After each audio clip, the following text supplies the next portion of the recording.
నమస్తే రమగారు. నమస్తే జయ. రమగారు, పూజ గదిని హ్మ్. ఎలా ఉంచుకోవాలి?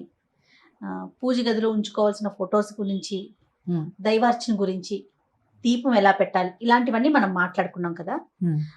పూజ గదిని అందరికీ చూపించకూడదు, తర్వాత మనం పూజ చేసిన తర్వాత తలుపులు మూసే ఉంచాలి, ఇలాంటివి నేను కొన్ని విన్నానండి. ఇవన్నీ ఎంతవరకు కరెక్ట్ రమగారు? ఇప్పుడు పూజ గది అంటే ఎంతమంది ఇళ్లలో పూజ గదులు ఉంటాయి జయ? పూజకి ప్రత్యేకంగా గది ఉండేవాళ్ళు కొంచెం తక్కువే. పూర్వకాలపు ఇళ్లలో, పూర్వోత్తరపు ఇళ్ళు అంటే ఏనాటివి? నా చిన్నప్పటి ఇళ్లలో భగవంతుడికి ప్రత్యేకంగా ఓ గది, దేవుడి గది అని ప్రత్యేకంగా ఉండటము, ఆ గది తలుపు వేసి ఉంచడము, ఆ ఇంట్లోకి అమ్మాయిల వాళ్ళు, పీరియడ్స్ వాళ్ళు అలా వెళ్ళకుండా ఎవరైనా ఉండటం, అటు పక్కకి వెళ్ళకుండా ఉండటము, దేవుడి గదిని తలుపేసి ఉంచడం పాతకాలపు పద్ధతి. ఇప్పుడు బాగా పెద్ద పెద్ద ఇళ్ళు కట్టుకోగలిగిన వాళ్ళు, దేవుడికి ఒక గది కేటాయించగలిగే అవకాశం ఉన్నవాళ్ళు, కొన్ని అపార్ట్మెంట్స్లో కూడా దేవుడి గది అంటూ సెపరేట్గా చిటిదైనా ఉంచుతున్నారు. కుదిరిన వాళ్ళే కుదురుతుంది. సాధారణంగా చాలా ఇళ్లలో ఇప్పుడు ఈ మధ్య అంటే ఒక 20 ఏళ్ళుగా, ఒక 15 ఏళ్ళుగా చూస్తున్నాం పూజ గది సెపరేట్గా ఉన్న ఇళ్ళు. అంతకుముందు ఏం లేదు, వంటింట్లోనే ఓ గూడు దేవుడికి. అవును. ఇప్పుడు దీన్ని ఎలా ఎవరికి చూపించకుండా నువ్వు మూసేసి అదేమిటో చేసేసి ఎలా చేస్తారు? కర్టన్స్ వేసుకోవాలి, లేకపోతే ఏదో చెయ్యాలి. కర్టన్ వేసుకోవడానికి కూడా కుదరకపోవచ్చు, ప్రాక్టికల్గా కుదరద్దు. చూపించకూడదు అనే నియమం ఏమన్నా ఉందంటారా మీ ఉద్దేశంలో? పెద్దవాళ్ళు కొంతమంది చెప్తారు జయ, అట్లా దేవుడి గది పనిమాలా చూపించకూడదు. ఇప్పుడు మా అమ్మ వాళ్ళ ఇంట్లో మాకు మా పద్ధతులు కొంచెం వేరుగా ఉంటాయి. వంటింట్లోనే మాకు దేవుడు ఉండేవాడు. మా దేవుడికి ఒక పెట్టు ఉండేది, పెదగోవింద పెట్టు అంటారు. పెరుమాళ్ళ పెట్టెకి ఆ తలుపులు ఉంటాయి, తలుపు ఉంటుంది లోపల. సాలగ్రామాలు అయ్యవార్లు లోపల ఉంటే ఆ తలుపుని ఎంతసేపు తీయటము, ఓపెన్ చేసి ఉంచటము, అర్చన అయిన తర్వాత తలుపు వేసేస్తారు. మళ్ళీ రేపొద్దున చేసి కౌసల్య సుప్రజ రామ అని పూర్వసంధ్య ప్రవర్తతే అనుకుంటా ప్రాతः తిరువారాధన కలిసి తీస్తారు తలుపు. ఎంత పెట్టి ఉంటుంది రమ్మగారు? అంత పెట్టి ఓ 1/1 ఉందనుకో. దేవునికి సంబంధించిన ప్రతిమలన్నీ అందులోనే ఉంటాయి. అందులోనే ఉంటాయి, ఉండేవి ఇది వరకు. కాస్త ఏదైనా పెద్ద పటాలు అవి పెట్టుకో తెలిస్తే వెనకాల పెట్టుకునేవాళ్ళు.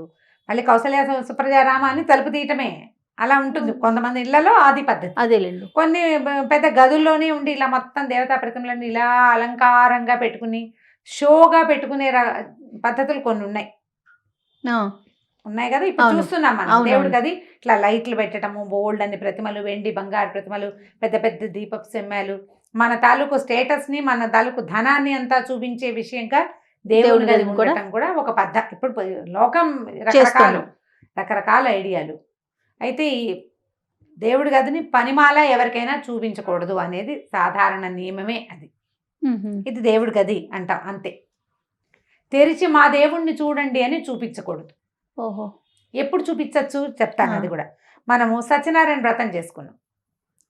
దేవుణ్ణి చూసి దండం పెట్టుకోండి అని వచ్చిన వాళ్ళందరినీ పిలిపించి దండం పెట్టించి పువ్వులో ఏవో వేయించి దండం పెట్టిస్తాం.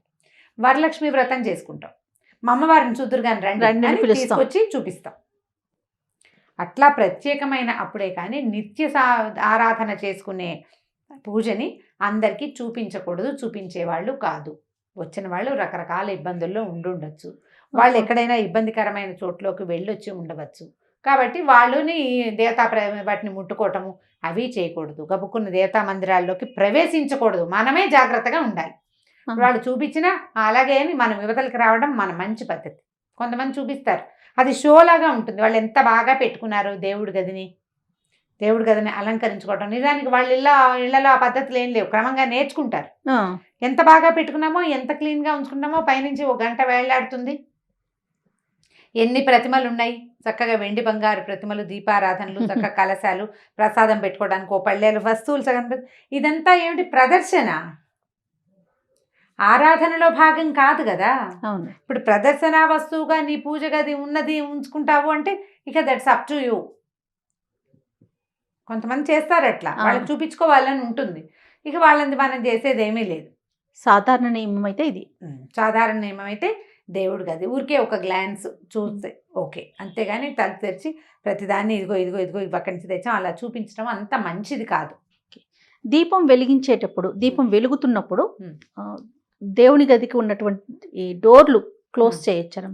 దీపం లోపల తలుపులు వేసేయచ్చు. ఇప్పుడు మామూలుగా దేవుడి గది అంటే దేవుడి గదికి పెట్టిన తలుపులకి కొన్నైనా రంధ్రాలు ఉండాలి, పొగ అది పోవడానికి. కాస్త ఆ మాత్రం గది ఉందనుకోండి, ఒక 4x4 గది ఉందనుకో, దీపం పెడతావు, ప్రసాదం నైవేద్యం ఏదో పెడతావు, బయటకు వచ్చేటప్పుడు తలుపేసేస్తే గాలి బారుతూ ఉంటుంది లోపలికి బయటికి, దీపం వెలుగుతుంది. ఇప్పుడు ఏదో పెట్టాము, ఆ ప్రసాదం పెట్టాము, కొన్ని పలుకులు వదిలి పెడతావు, దీపారాధన కుందులు ఉంటాయి, ఎలుకలు వస్తాయి, పిల్లులు వస్తాయి, మన ఇంట్లో ఏదైనా ఇంకేమైనా రకరకాల జీవజాలాలు మన పెంపుడు జంతువులు ఉంటే అవి వెళ్ళచ్చు, పిల్లలు గబుక్కుని వెళ్ళి ముట్టుకోవచ్చు. అందుకు దేవుడి గది తలుపు వేయటమే మంచిది. ఎవరైనా అనుకోని పరిస్థితుల్లో ఎవరైనా మన ఇంటికి వచ్చినా కూడా ఆ బార్లా తెరిచి స్వామికి వాళ్ళని చూపించేసేయకుండా చేయొచ్చు. ఇప్పుడు భగవంతుడు సర్వాంతర్యామి చేయడు. ఈ ప్రతి పరిస్థితుల్లో, ప్రతికూల పరిస్థితుల్లో ఉన్న ప్రతి వాళ్ళు భగవంతుడితో అనుసంధానమయ్యే ఉంటారు. అవును, అనుసంధానమయ్యే ఉంటారు. అందులో ఎటువంటి నిర్వివాదాంశం అది. కాకపోతే మనం భగవదారాధన అనేది చేసుకునేటప్పుడు సాధారణంగా ఏం చేస్తారు, చక్కగా స్నానం చేస్తాం, దేవుడి గది శుభ్రంగా తుడుచుకుంటాము, పవిత్రంగా పెట్టుకుంటాం కదా. అవును, నువ్వు ఒక పవిత్రంగా జాగ్రత్తగా చాలా శ్రద్ధతోటి చేసేటప్పుడు అదే శ్రద్ధ అన్ని విషయాల్లో కూడా ఉండాలి కదా మనకి. ఖచ్చితంగా. దేవుడు ఎక్కడ లేడండి, ఈయన ఎందుకు చూడకూడదండి అంటే ఎక్కడ అన్ని చోట్ల ఉండేటట్టు నీకు ప్రతిమ ఎందుకు, దీపం ఎందుకు, గాల్లో పెట్టపోతువి దీపం ఎందుకు దేవుడి గది దగ్గర పెట్టేవు. అవును, నీ ఉద్దేశం అది. నువ్వు ఒక ప్రాంతాన్ని సెలెక్ట్ చేసుకున్నావు, ఇంట్లో ఒక రూమ్ని పెట్టుకున్నావు, ఇంకా నిన్ను ప్రతిమలు పెట్టావు, శ్రద్ధగా కూర్చుంటావు, నీవు ఒక క్వాలిటీ టైం దేవుడి దగ్గర స్పెండ్ చేస్తావు ఆ గదిలో కాబట్టి కదా. అలాంటి శ్రద్ధ నీకు ఉన్నప్పుడు నువ్వు దాన్ని మరింత శ్రద్ధగా కాపాడితేనే మంచిది. ఇప్పుడు మొదలుపెట్టిన శ్రద్ధని పూర్తిగా చేయండి చివరిదాకా.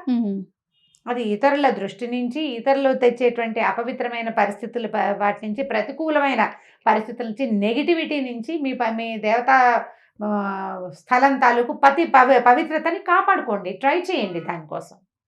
కరెక్ట్ అండి. ఇప్పుడు హాల్లో ఎక్కడో ఒకటే గూడు ఉంది, ఇక్కడ పెట్టావు దీపం, అందరూ వస్తారు, దండం పెట్టుకుంటూ పెట్టినారు, లేకపోతే లేదు, ఇది వేరే కదా. నువ్వు సెపరేట్గా ఓ రూము, ఓ ఇది, ఓ జాగ్రత్త ఉంటే అన్నీ జాగ్రత్తగానే ఉండాలి నీకు. అలా చేస్తేనే కదా ఇది పూర్తిగా. అవునండి, అవును, మొత్తం సాటిస్ఫై చేయాలి కదా. మనం కాదయా బీరువా కొనుక్కున్నాం, దేనికోసం, వస్తువులు దాచుకోవటానికి, జాగ్రత్తకి. బీరువా తలిపేస్తావా, వేయవా? ఖచ్చితంగా తాళం వేసి మళ్ళీ చెక్ చేస్తావా, వేస్తావా, ఎందుకు, జాగ్రత్తకి కదా. ఇక్కడ కూడా అంతే, సూపర్, సేమ్ అదే పాయింట్. కాబట్టి మనం అర్చనలు, ఏదైనా ప్రత్యేక అర్చన మనం దేవుడి గుడిలో కానీ దేవుడి బయట కానీ ఏదైనా పూజలు ప్రత్యేకంగా చేసుకున్నప్పుడు ఆ స్వామిని లేదా అమ్మవారిని దర్శింప చేయొచ్చు, కానీ నిత్య పూజని దర్శింప చేయవలసిన అవసరం లేదు. ముట్టుకోకుండా ఉండాలి, ఎవరు ముట్టుకోకుండా. నువ్వు ముట్టుకోవు అన్నప్పుడు ముట్టుకుంటావు, నువ్వు ముట్టుకోవు, శ్రద్ధగా స్నానం చేయలేదంటావు. మన దగ్గర అసలు సుమన్లో ప్రసాదం కూడా పుచ్చుకోలేదు మొన్న. స్నానం మేము నాన్ వెజ్ తిన్నానమ్మా, నేను తీసుకోను, రేపు తీసుకుంటాను, రేపు స్నానం చేసి ప్రసాదం తీసుకోవడానికి కూడా తల స్నానం చేయాలన్న నియమం పాటించే ప్రపంచం మంది. అవునండి. మరి అలాంటప్పుడు చక్కగా శ్రద్ధగా జాగ్రత్తగా కాపాడుకోండి దేవతా ప్రతిమల్ని, దేవతా మందిరాన్ని. వెళ్ళి వాటిని ముట్టుకోవటాలు, ఎవరింటికైనా వెళ్ళినప్పుడు ఆ మందిరంలో చేయి పెట్టటము అవి మాత్రం చెయ్యబోకండి, చాలా దోషము. వాళ్ళు ఎంత హర్ట్ అయిపోతారో. వాళ్ళు జాగ్రత్తగా కాపాడుకుంటున్న దాన్ని మనం ముట్టుకోవచ్చా?